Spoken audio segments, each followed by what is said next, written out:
Well, hello and welcome to another episode of the Lending Podcast. We are your hosts. I'm John Burnham along with Jeff Jones. Hello.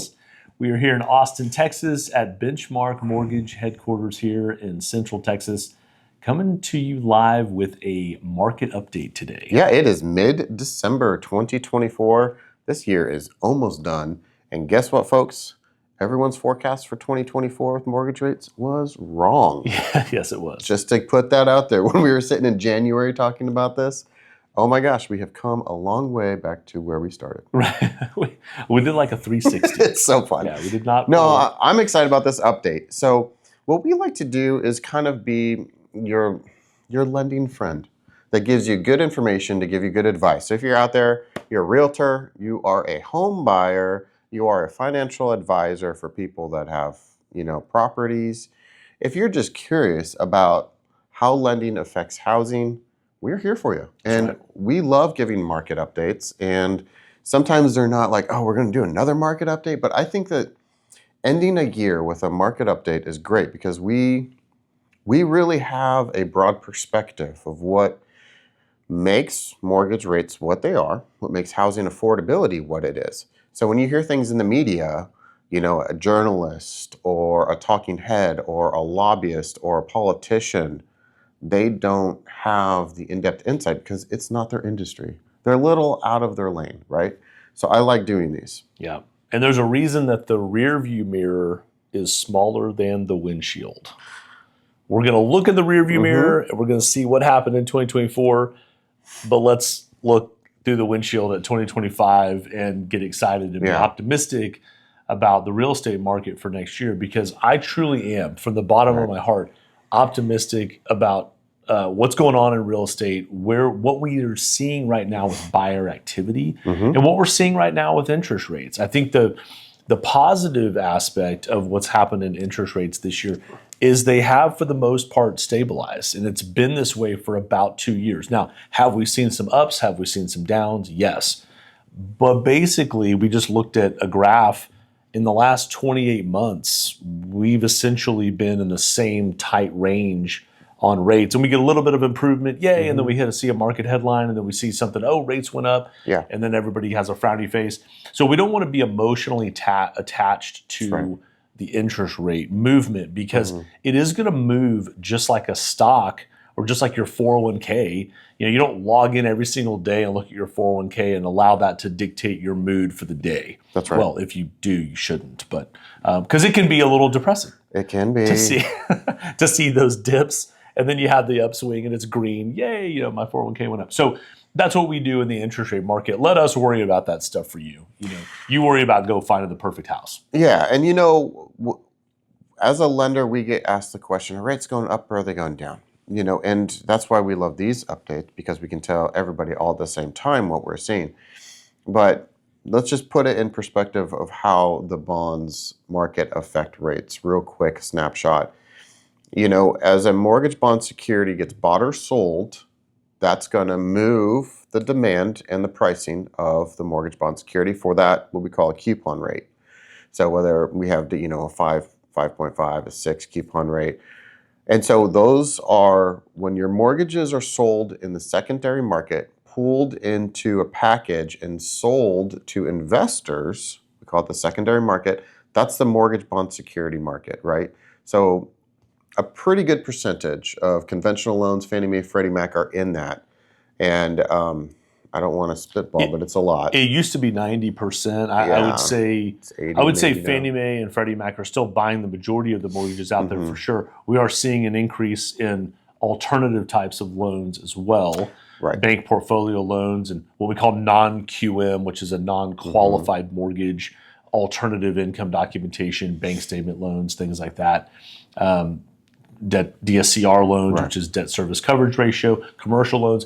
There's so many different types. But to your point about the mortgage-backed securities market, that MBS, that coupon, that bond coupon, what happens to your loan after it's closed? Most people don't care about this. I mean, we're homeowners. Right. I don't think about who owns my mortgage right now, right? It's like you close on your home, you get the keys, you're celebrating your first night in your home. You're not thinking about what's happening to my mortgage now. You're in the house.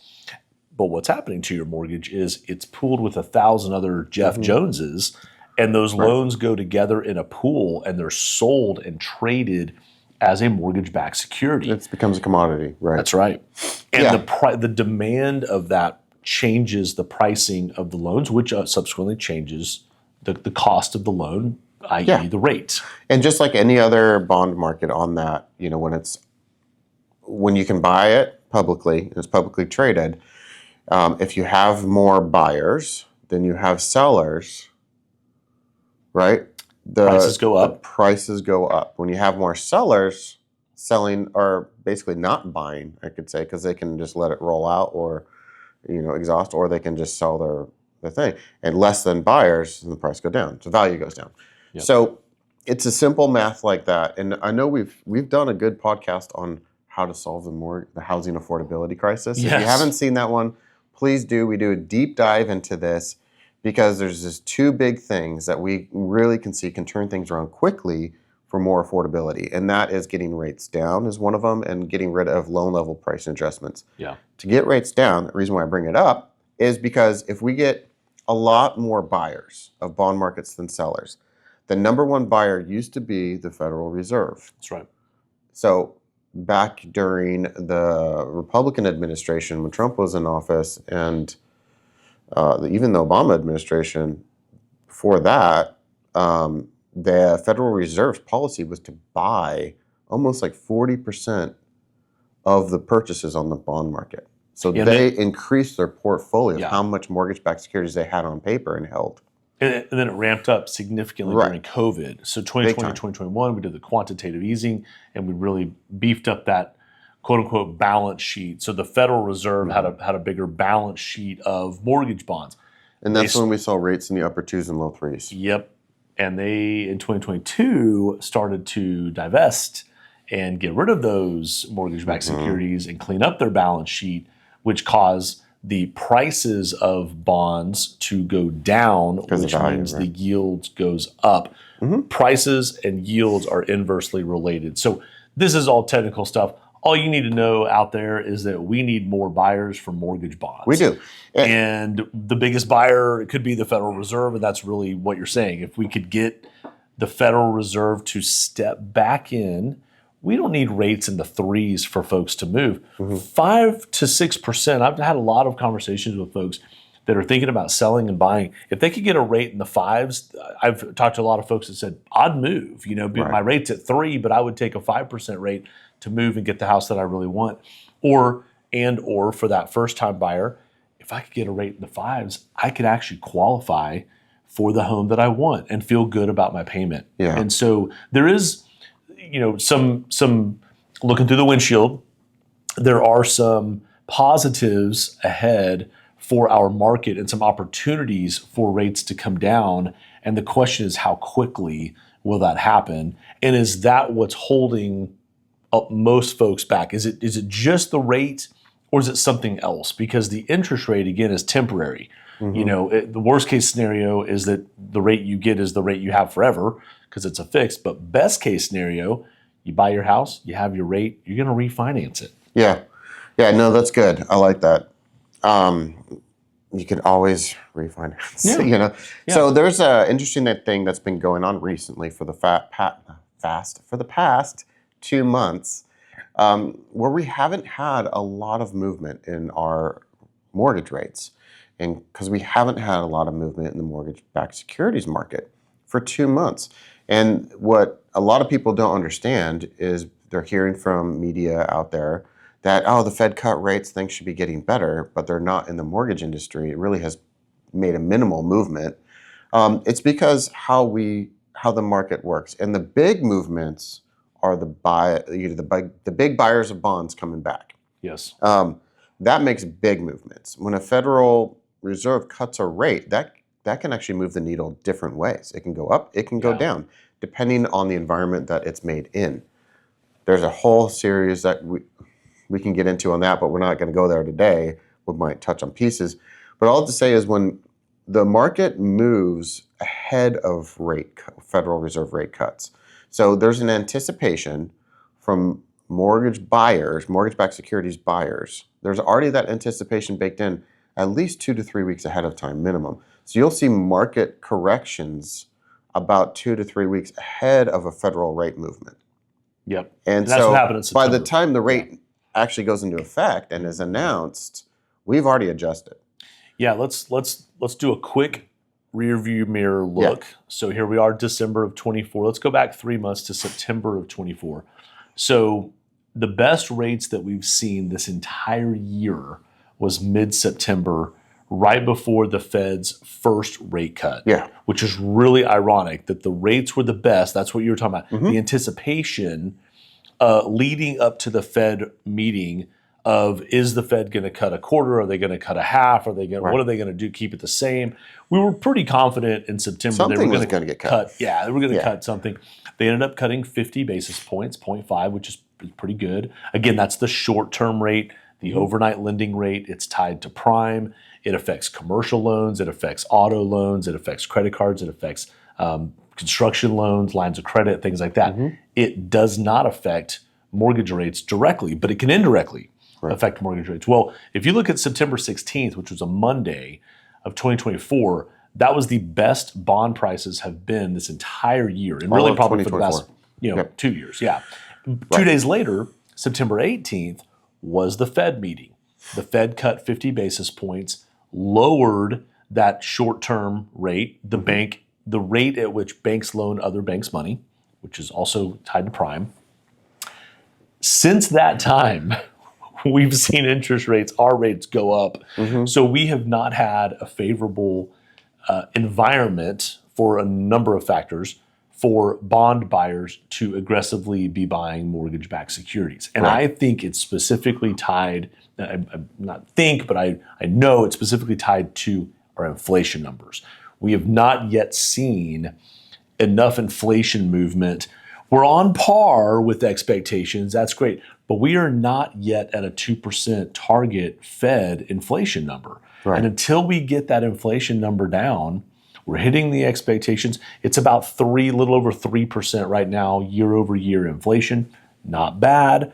But remember, we spiked tremendously in 2022, and that inflation went up 8, 10, 15, 20% over the number of 2, 3 years. So we've elevated and then we've maintained. And that's why prices for things haven't really come down. Yeah, gas prices look a little better. I drove by, I drive a diesel and I saw $2.73 for diesel gas yesterday. I thought that's pretty darn good because I've been paying about $3. So maybe some of those things are starting to come down. When we start to see those those things coming down will move the needle. And we're here, it has to do with the word of deflation, right? So actually things going down in price, not just stabilizing. Yeah, that's huge. And I feel like that is really what's needed for a lot of people out there, especially the middle class, middle and lower class. And we're hurting out there. It costs a lot to live every month. So our monthly budget has increased over 30%. I picked up just my on dry house cleaning. goods. I picked up my dry cleaning this morning. Yeah. There were 7 shirts. There was no pants, no suits, no special stain removals. It was 7 shirts. It was $56 to get 7 shirts dry cleaned. Man, I can go to Walmart and buy 7 shirts for $50. I know. Just kidding. Yeah, exactly. No, it is It's weird. across the board. And this was the disconnect I think that happened with our election is the politicians are so removed from living like that. And so are movie stars, and so are other people that are not lower middle class. But it's affecting a lot of people in a lot of ways. Yeah. Let's talk, we kind of did a good recap of 2024. We had our best time in that September 16th or maybe? Yeah, it was a nice little run there mid-September. But for the most of the time, we've all been kind of maintaining where we are today. And where we are today, is in that upper sixes still. So the national average is 6.83 as of this morning. What that pricing is the 30-year average across the nation with the perfect credit score and perfect income calculation. So it's the unicorn rate. That's their best rate. So that is attainable with most lenders costing a point. And then from there, where are we going to go? And we've been hovering there pretty steadily for 2 months. So as we're approaching the last 2 weeks of December, do you have a magic 8 ball of where 2024 hits? Or 2024 ends and 2025 begins? Well, it's interesting because you started this by saying all the forecasts from January of 24 Yes, so I'm pushing were you a little bit. wrong. We're wrong about 2020. What's the JB So I'm going to say forecast? rates are going to skyrocket, and then I can be dead wrong, and then rates are going to go You down. might be right. It's There's those, in the multiverse, every possibility is there. That's true. Well, the truth of the matter is we have a Fed meeting next week. Yeah. We're anticipating another quarter interest rate cut. So again, that would be a 1% cut by the Fed on short-term rates. That's, banks, commercial loans, things like that. That's going to help a lot. I think this is something we've touched on before. What we have out there in the marketplace, a lot of folks are not talking about, is a commercial loan issue potentially coming in the next 1 to 2 years. And what I mean by that is you got a lot of commercial loans that are typically done on these 5-year balloons or 5-year adjustables, 5, 6, 7 years. And so rewind to 2019, 2020, a lot of purchases were happening in that time frame. A lot of commercial loans were being obtained at 3 to 4% because it was tied to prime. Prime in 2019 was 3.25%. And those are coming due to have to refinance. That's right. And so the prime rate, and there were a lot of loans that were tied to prime and even under prime, like prime minus a quarter, prime minus a half. You're talking about commercial loans that might have been obtained at 3% rates and maybe they're at 4%. Large size loans. Yeah, and they're coming due. So I think what the Fed's doing right now is critical for the commercial space, and we're not really talking about that on a macro scale, but we should be, because if you own you're a doctor's office, right? You're a physician and you own your own office condo and it's financed at 3 or 4%, and rates right now might be 6 or 7%.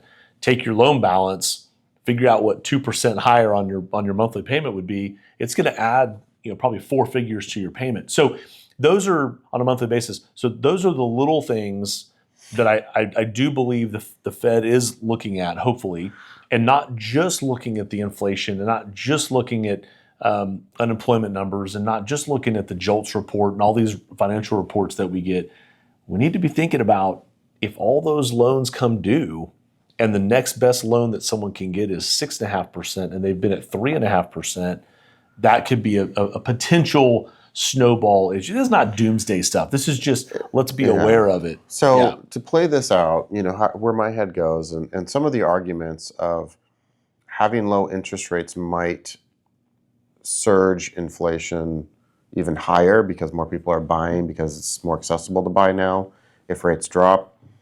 But the inverse of that is also true, whereas if a commercial loan cost goes way up, so their overhead costs on their property that they own and have a note rate on, goes from a 3 to a 6 for that facility that they own, which is one of their biggest monthly payments, now their overhead costs have skyrocketed. Where do they get that from? They push it onto the consumer. So now the consumer is paying more for the product and services that they're providing because their cost went way up just because rates are higher. So, and I'm curious, maybe we should do some research, but I wonder what the volume of spending would do on that compared to people buying houses. Yeah. Because the commercial loan space is huge, a lot bigger than most people can think about unless you're in commercial loans. Yeah. But you think of if you imagine every business building you see in your city, how many of those are being financed? Mm-hmm. Right? And most of them actually, because people leverage their assets. That's a part of business.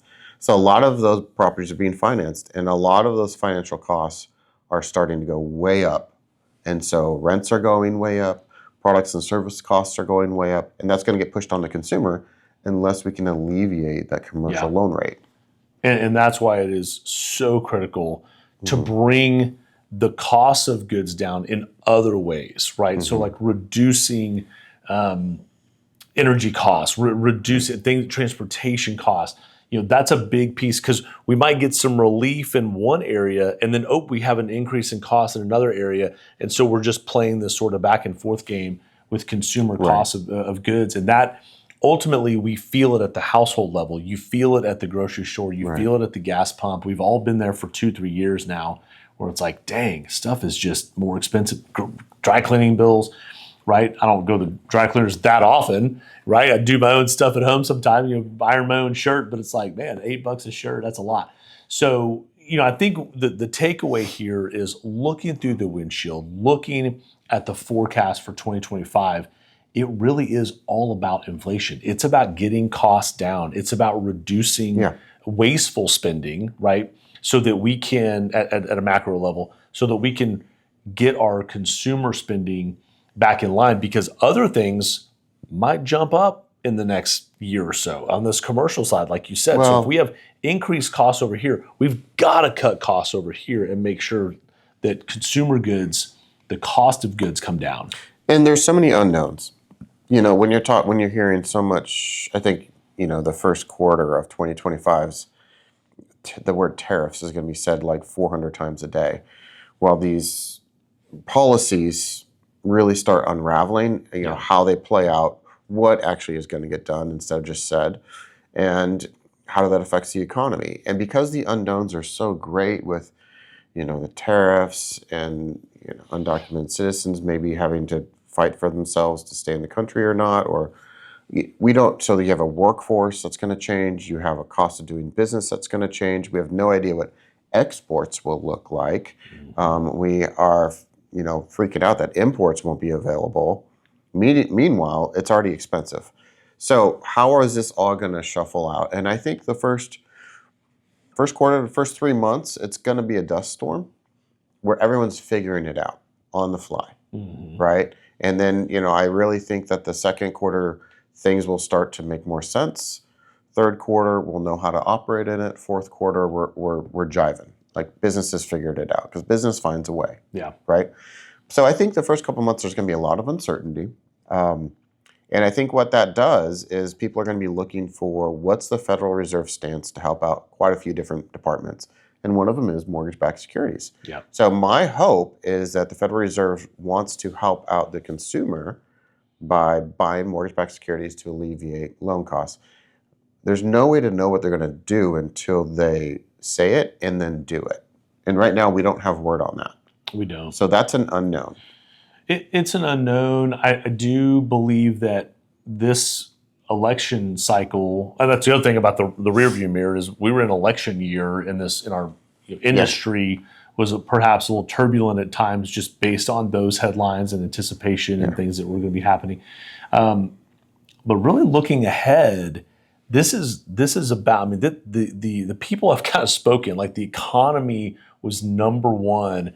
And affordability, and we've talked about affordability a lot on this show, because that's what we live on a daily basis. We were talking to our clients about needing to do a debt consolidation loan. We're talking to clients about, hey, you want to buy a house here, but your payment needs to be here, and there's a disconnect between the expectation of sales price and payment for a lot of our clients. And so by bringing down inflation, bringing down the cost of goods, that will make the bond market more appealing. Bottom line is, bonds hate inflation, period. When inflation went high, bonds tanked, rates went up. That's it. That's what we're living in right now. So inflation comes down, bond activity will increase, the yields will come down, prices will come down, rates will come down. And then we're having different conversations with clients about the affordability. And maybe they're stretching a little bit and buying a little more house than they thought they could buy because the rate is lower. Or maybe they're just like, wow, the house I wanted is $500 a month cheaper than what I thought it was going to be because the rates are so much lower. And there's a lot of buy downs and temporary buy downs. There's a lot of levers we can pull right now to help out with affordability. This is not a let's wait for rates to go down conversation. This is still, there's opportunity in the marketplace. If you can afford the home today, highly encourage you to take action and buy a house, because rates will come down. That is a mission of, I really believe, the next 2 to 3 to 4 years of this particular administration.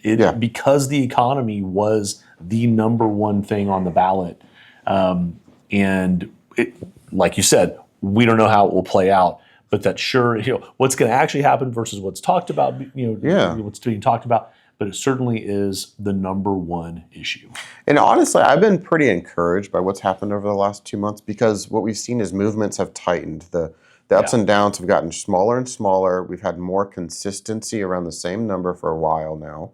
And what that means for me is I have a lot more assurances that the bond market's actually very healthy when it's stable. Because you know how to quote rates better. You're not going to be trying to play that magic 8-ball conversation with somebody. Should we lock now? Should we wait till lock? No, like, you get the rate you're comfortable with the monthly payment you're great with, and you be happy with it, because we haven't seen, a lot of huge changes in rates, but we've seen a lot of changes in the world. Yeah. And what that tells me is the bond market is healthy. Yeah. Because it's not overreactionary to all these other external factors. And so I'm pretty encouraged that our industry is doing well. It's got really low volume of home buyers right now, but I think that there have been a lot of people waiting. And I think the pent-up demand is there. So if you're out there and you've been waiting and you're like, maybe I just shouldn't wait anymore, talk to a lender. They can give you some good advice. Our pre-approval pipeline from 2024 is extensive. Yes. A lot of folks applied. A lot of folks got it pre-approved, got excited, and then realized that, okay, maybe we should tap the brakes. And I understand that. This is, you've got to feel comfortable. When you pull in the driveway to your new home, you should be saying to yourself, I am so glad I did this. And that's the bottom. That's what we're all about, facilitating that. You don't want to pull into the driveway and say, man, I made a huge mistake. And that's, so it's not about doing something that you're not comfortable doing. It's about evaluating your options to get to that point where you can feel comfortable about pulling the trigger on buying that house. And so that's what we're here for. Yeah, well, as 2024 comes to a close, we wish you Merry Christmas and Happy New Year out there.